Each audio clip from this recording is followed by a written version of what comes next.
ये सिर्फ एक पड़ाव है। बड़ी लड़ाई, बड़ा युद्ध अभी है 2025 में। जमुई लोकसभा की जनता ने विरोधियों को कड़ा जवाब दिया है। इसके आगे मेरा और कुछ कहना बेईमानी होगा। अपने आप को सौभाग्यशाली मानता हूँ मैं।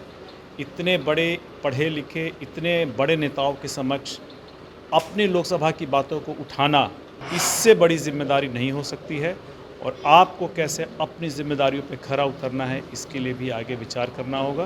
देखिए, जमुई से नवनिर्वाचित सांसद अरुण भारती जी हमारे साथ हैं और फिलहाल मंच से संबोधन कर रहे थे। लोगों का अपार भीड़ कार्यक्रम में देखने को मिली। अरुण भारती जी, क्या कुछ कहेंगे? देखिए, आज जो हम लोग का कार्यक्रम था, जो हम 5 के 5 सांसद चुन करके आए हैं, जिसमें हमारे कार्यकर्ताओं का, हमारे वर्कर का, हमारे नेताओं का जो योगदान रहा है, उसके लिए उनका अभिनंदन, उनका धन्यवाद करना था और उनको ये बताना था कि ये सिर्फ एक पड़ाव है।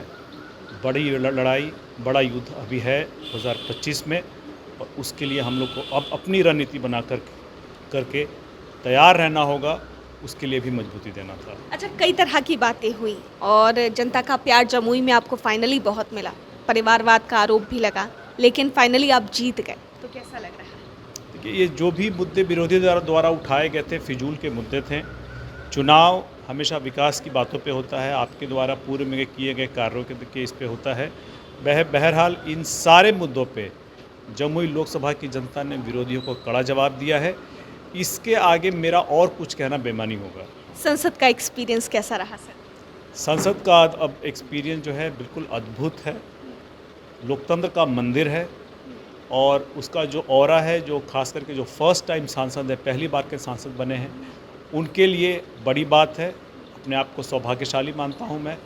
इतने बड़े पढ़े लिखे, इतने बड़े नेताओं के समक्ष अपनी लोकसभा की बातों को उठाना, वहाँ के लोगों की समस्याओं को लेकर के बात करना, एक बड़े ही सौभाग्य के एक बहुत अच्छा मौका है।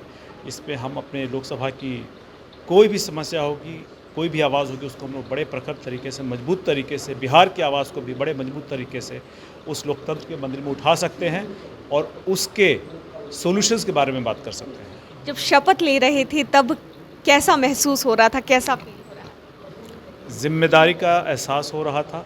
पता चल रहा था कि ज़िंदगी में इससे बड़ी जिम्मेदारी नहीं हो सकती है और आपको कैसे अपनी जिम्मेदारियों पे खरा उतरना है, इसके लिए भी आगे विचार करना होगा।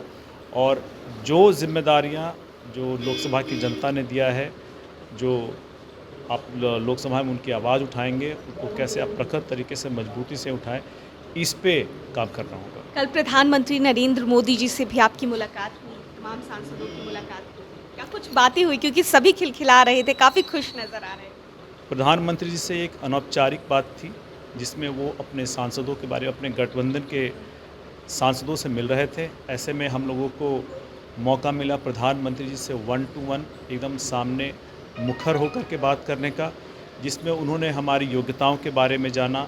हम लोगों ने भी जो अभी तक हमारा अनुभव था वो भी उनके साथ साझा किया और उनसे ये आग्रह किया कि हम लोग चूँकि पहली बार के सांसद हैं, उनका जो भी मार्गदर्शन हो हमें मिलता रहे, ताकि हम लोग अच्छे वक्ता, अच्छे सांसद बन सकें। अच्छा, पार्टी के आप नेता भी हैं और अब सांसद बन चुके हैं जमुई से, और अगर कह लिया जाए तो चिराग पासवान के जीजा जी भी हैं, तो ऐसे में अब केंद्रीय मंत्री वो बन कर आए हैं, कैसा लग रहा है?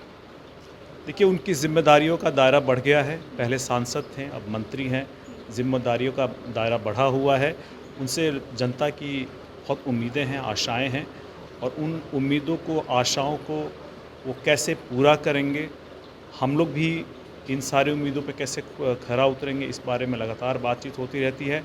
बहरहाल वो अपने मंत्रालय को समझने की कोशिश कर रहे हैं और वो काम कर रहे हैं कि कैसे यहाँ पे बड़े परियोजनाएं उनके मंत्रालय के द्वारा बिहार में लाई जा सकें, ताकि यहाँ पे रोज़गार की समस्या और जो विकास की और भी जो चीज़ें हो सकती हैं, उसको वो कैसे बेहतर तरीके से यहाँ ला सकें, उस पर काम कर रहे हैं। बहुत बहुत धन्यवाद हमसे बात करने के लिए। अरुण भारती जी से बात कर रहे थे, क्या कुछ कहते नजर आए, साफ तौर से आपने सुना। कैमरा पर्सन ऋतिक के साथ मैं दक्षा प्रिया, दर्श न्यूज़, पटना।